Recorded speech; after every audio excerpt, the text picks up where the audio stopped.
Olá, querido professor, a paz do Senhor Jesus, seja muito bem-vindo a mais uma EBD Online. Você que leciona na classe juvenis 15 a 17 anos. E que bom estarmos fazendo juntos essa jornada, essa verdadeira viagem pelo Novo Testamento. E chegando assim à 11ª aula, vamos falar sobre epístolas às igrejas. É importante destacar a priori que epístolas, cartas, encíclicas, na verdade, eles são sinônimos funcionais, apesar que, em épocas remotas, cada palavra tem o seu significado etimológico mais abrangente, mas, em suma, essas expressões, elas são sinônimos funcionais, ou seja, eles têm o mesmo significado em suma.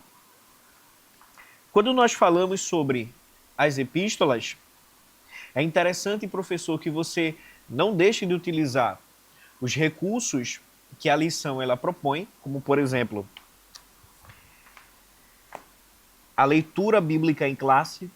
Aqui se encontra em Gálatas, do 1 ao 9, e outro texto também de Efésios, capítulo 6, do versículo 13 ao versículo 19. Leia com seus alunos esses textos. O primeiro, Gálatas 1, do 1 ao 19, lendo somente o versículo 1 e o 2, aqui somente para a gente destacar, que diz o seguinte: Paulo, apóstolo, não da parte dos homens, nem por parte de homem algum, mas por Jesus Cristo e por Deus Pai, que o ressuscitou dos mortos, e todos os irmãos que estão comigo, às igrejas da Galácia. E Efésios 6, do 13 ao 19, aquele famoso texto sobre a armadura de Deus, dizendo: portanto, tomai toda a armadura de Deus para que possais resistir no dia mau, e havendo tudo, ficar firmes. E ele vai completando, até chegar ao versículo de número 19. Leia esses textos com o teu aluno e destaque as importâncias de cada carta, de cada epístola, de cada encíclica, tanto do apóstolo Paulo quanto as epístolas gerais, que vamos falar mais à frente. Cada uma delas, elas têm um objetivo, que é encorajar, ensinar, exortar, dar apoio a igrejas. Veja como, na leitura que está na carta aos Gálatas, Paulo ele faz um introito da carta falando justamente aos irmãos que estão na Galácia. Para quebrar o gelo com os seus alunos, pergunte para eles quem já recebeu uma carta, seja lá qual for. Obviamente, é provável que alguns puxem o sentido para uma carta amorosa, e é justamente isso para quebrar o gelo, já visto que são adolescentes. E na medida que eles forem falando experiências pessoais, se já receberam, se já escreveram, ou no departamento infantil, alguma carta para os seus pais, na medida que eles forem falando, diga para o seu aluno que as cartas eram um dos principais modelos de comunicação no mundo antigo. Se você puder, peça para que eles assim olhem para o próprio celular, destaquem que hoje há uma forma de comunicação muito mais facilitada através de redes sociais, através de Instagram, WhatsApp e outras formas de redes sociais. Mas nós percebemos que no mundo antigo, nos tempos antigos, havia uma forma de limitação de conexão através de um local geográfico em comunicação com outro local geográfico. E a maneira como se escreviam cartas era a principal e uma das principais formas de comunicação do mundo antigo. E olha como Deus ele é didático, e olha como Deus ele se utiliza das ferramentas do tempo atual da humanidade. Nos tempos atuais, diga para o seu aluno que nos tempos atuais, da mesma forma como Deus se utilizou dos apóstolos para utilizar de comunicação, para pregar a palavra de Deus, mostre para os seus alunos que, de forma análoga, eles podem utilizar os mesmos veículos, seja através do seu Instagram, do seu WhatsApp ou de qualquer outra rede social, eles podem também utilizar para pregar a palavra de Deus e anunciar a palavra de Deus. Entrando no que a gente chama dos pontos da lição, ele tem basicamente 3 pontos. O ponto 1, que diz todas as epístolas. O ponto 2, que diz as primeiras epístolas. O ponto 3, que diz as epístolas gerais. E essa lição, ela é uma ressalva, porque ela ainda conta com um 4º ponto, para ficar mais fixo o assunto, que diz propósitos e relevância das cartas. Quando você entrar no primeiro ponto, que é falando um pouco sobre todas as epístolas, fale para os seus alunos, se você tiver acesso a um quadro ou se você tiver acesso a algum recurso audiovisual, é importante que você traga assim dividido nas classes de epístolas, porque assim vai ficar mais fácil para que o seu aluno entenda basicamente as divisões em que essas epístolas elas estão inseridas no Novo Testamento. Diga para os seus alunos que dos 27 livros, 21 no Novo Testamento são epístolas, são cartas. Isso nos traz a compreensão que muito mais da metade, na verdade quase que todo o Novo Testamento, ele utiliza esse gênero literário, o gênero literário de epístolas. Então, perceba a importância que se tem em entender essas cartas para que a gente entenda a teologia do Novo Testamento.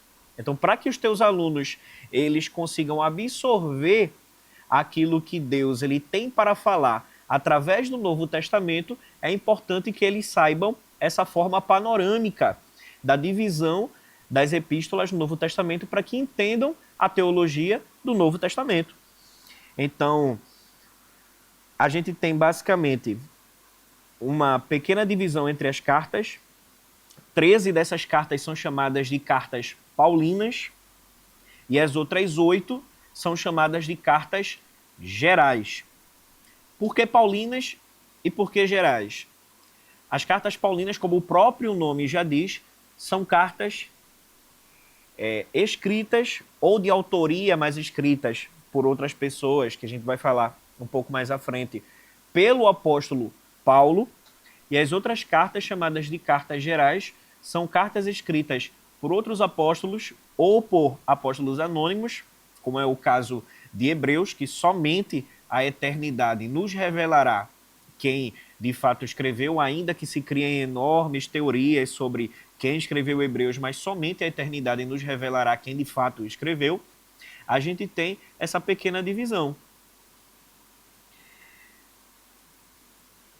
13 das cartas paulinas, 9 são dirigidas a igrejas.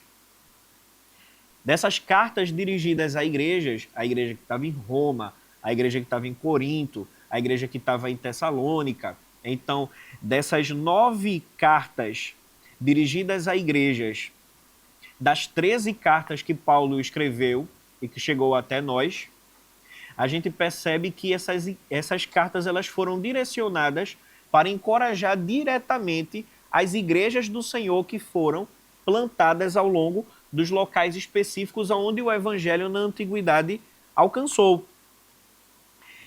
E 4 dessas cartas são direcionadas a pessoas específicas. A primeira carta a Timóteo, a segunda carta a Timóteo, a carta a Tito e a carta também escrita para Filemon.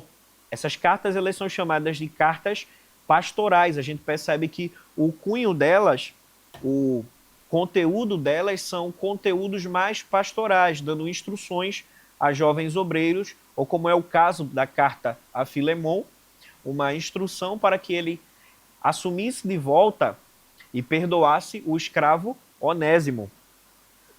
No ponto 2, quando se fala das primeiras epístolas, ele divide em alguns subpontos que é muito interessante que você traga para o seu aluno. Um é a autoria dessas cartas e o outro são os destinatários dessa carta.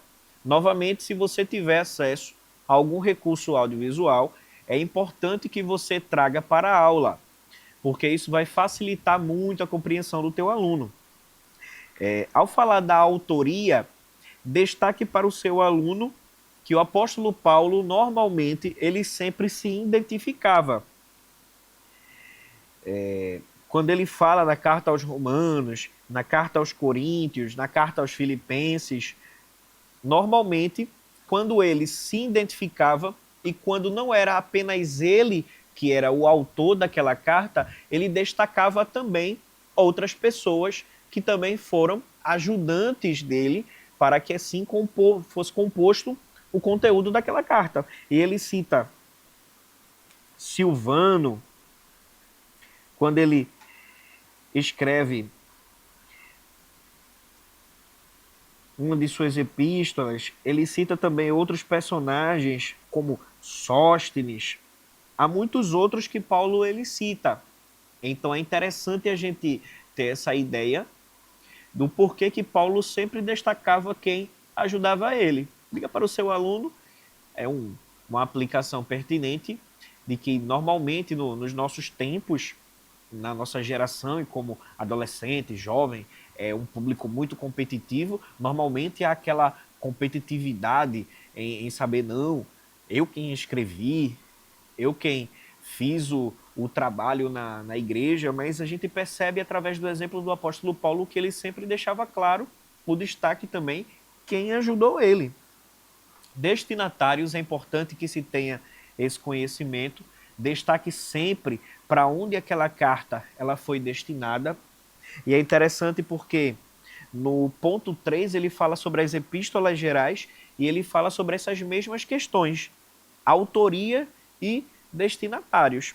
Ao falar dos destinatários das cartas de Paulo, destaque o contexto de Romanos, o contexto de Corinto, que se concentrava na Acaia. Se você tiver acesso a mapas geográficos também para identificar onde ficava a cidade de Corinto, qual era o contexto sociopolítico, sociocultural daquela cidade, daquele local, daquela igreja, tudo isso vai abrir um leque muito maior para a tua aula ficar muito mais rica. Quando a gente fala dos destinatários das cartas gerais no ponto 3, é interessante que os destinatários normalmente são sempre destacados nas cartas gerais. A gente percebe que nas cartas gerais sempre tinham algum grupo de pessoas, algum amontoado de pessoas onde se fundava uma igreja ali, e aquele apóstolo usado por Deus, ele escrevia aquela carta para encorajar a fé dos irmãos ali. Então, é importante que se diga. Há algumas cartas gerais, poucas exceções, que a gente não percebe o local geográfico para onde é endereçado, mas são apenas exceções. Em suma, as cartas gerais elas vão destacar o local para onde aquela carta ela foi endereçada. Propósitos e relevância. É muito importante que o teu aluno ele saia dessa aula tendo em mente que as cartas escritas no passado elas continuam vigorando hoje. A gente precisa aprender a interpretar a Bíblia corretamente e aplicar a Bíblia corretamente. Princípios que para algumas igrejas foram instruções específicas, como o caso do véu em Corinto, não é algo que a gente segue atualmente, inclusive até algumas seitas fazem uso, mas não é algo que a gente faz atualmente, e questões que a gente pode traçar para o nosso tempo presente. Talvez surjam muitas indagações do teu aluno. Como que a gente sabe que o que Paulo escreveu ou que tal apóstolo escreveu só foi para aquela igreja ou a gente pode aplicar para o tempo presente também?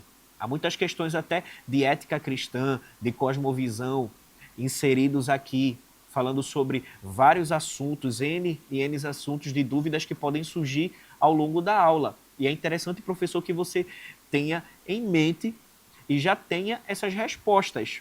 Diga para o seu aluno que questões histórico-culturais daquela questão, daquele tempo, daquela igreja, aquilo que tal apóstolo escreveu para aquela igreja foi específico, mas questões que abrangem as fronteiras do tempo e da cultura e chegam até o tempo presente também são aplicadas de forma pertinente àquilo que os apóstolos escreveram até hoje. Então, o que se fala sobre questões morais, questões éticas, questões de relacionamento, casamento, heteronormatividade, todas essas questões que transcendem as barreiras histórico-culturais de uma localização geográfica específica e que rompem a barreira do tempo e chegam até o tempo presente, aquilo que os apóstolos escreveram permanecem até hoje. Amém? Para que o professor também tenha um entendimento maior, mais panorâmico do Novo Testamento, utilize essa obra, indicação literária, Introdução ao Novo Testamento, do Luiz Berkoff. Ele é um livro que vai te auxiliar muito nessas questões panorâmicas sobre cada livro do Novo Testamento. Amém?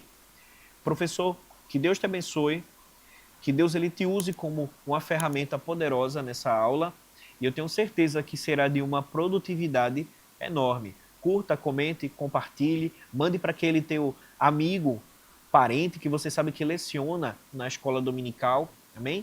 Que Deus te abençoe em nome de Jesus.